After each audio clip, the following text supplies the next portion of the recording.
Think life slows down after 60. Think again. Your greatest chapter might be just beginning, and your true purpose, your Dharma, could be waiting to be uncovered. Have you ever felt like life has shifted gears and you're wondering, what now?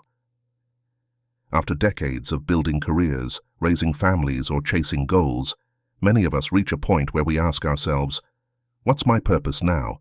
Here's a surprising truth. This phase of life might be your greatest opportunity yet. Ancient wisdom teaches us about Dharma, your unique calling in life. But what if your true purpose wasn't just about you?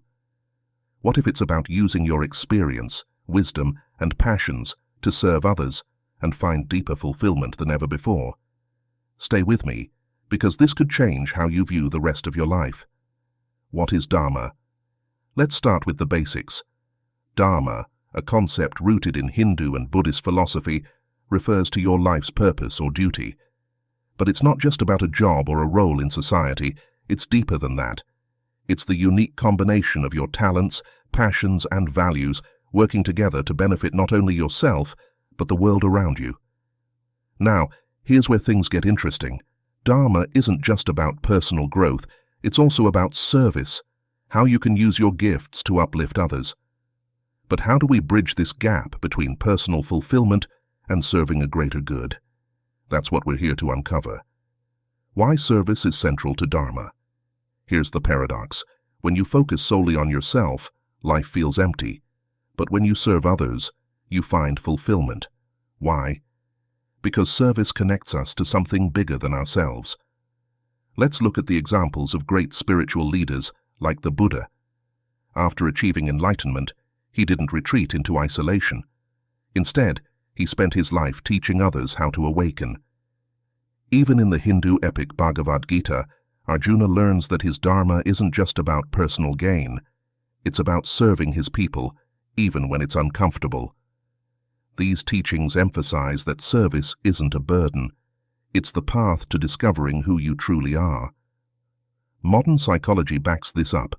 Studies show that acts of kindness and generosity lead to greater happiness, reduced stress, and even better physical health. When we serve, we align with our innate human need for connection and purpose, discovering your unique Dharma. So, how do you discover your Dharma? Start by asking yourself 3 key questions. What am I naturally good at? What activities make me lose track of time? What do people often come to me for? Your Dharma lies at the intersection of your skills, passions, and the needs of others. For example, if you're a great listener and enjoy helping people solve problems, your Dharma might involve mentorship or counseling. If you're a creative soul, it could be using your art to inspire others. Remember, Dharma isn't static. It evolves as you grow and as the world changes. What matters is that you remain open to where your skills and passions can make the greatest impact. Balancing service and self-growth. Now you might be thinking, if I'm constantly serving others, won't I lose myself in the process? That's a valid concern. But here's the truth. Serving others doesn't mean neglecting yourself. In fact, true service requires self-care and personal growth. Think of it like this. You can't pour from an empty cup. When you work on yourself through mindfulness, learning, and self-reflection, you become better equipped to help others.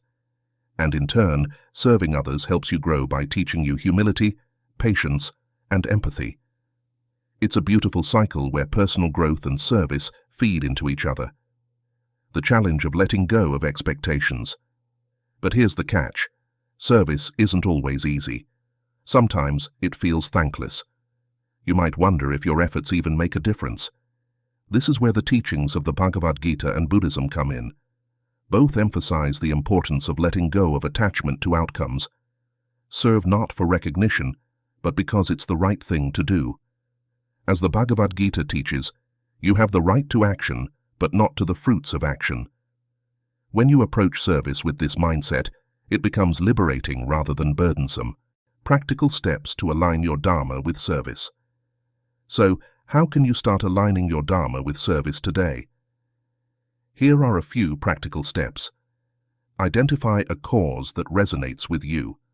Whether it's mentoring, volunteering, or creating something that uplifts others, find a cause that aligns with your values. Start small. You don't need to change the world overnight. Begin by helping one person or contributing in a small way. Reflect on your impact.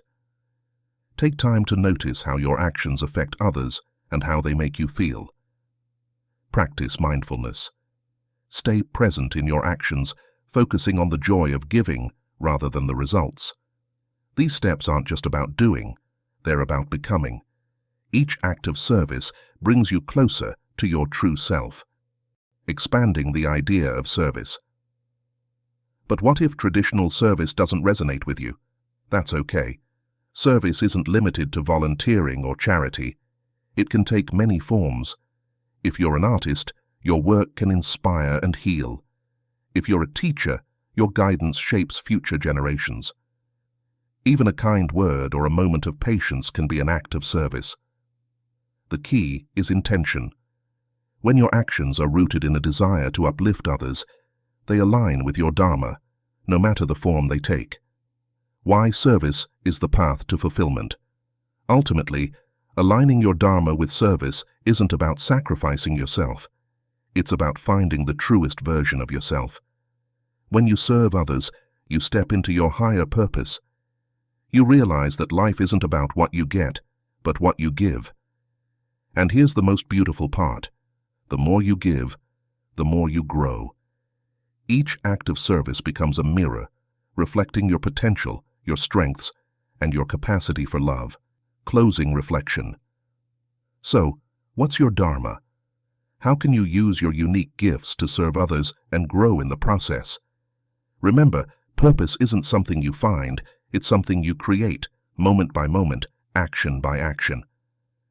As you go about your day, ask yourself, who can I help?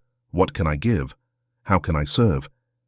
In those answers, you'll discover not only your Dharma, but the profound joy of living a life aligned with it. Thank you for joining me on this journey. If this message resonated with you, don't forget to like, share, and subscribe for more insights on ancient wisdom and modern living. Together, let's uncover our true purpose.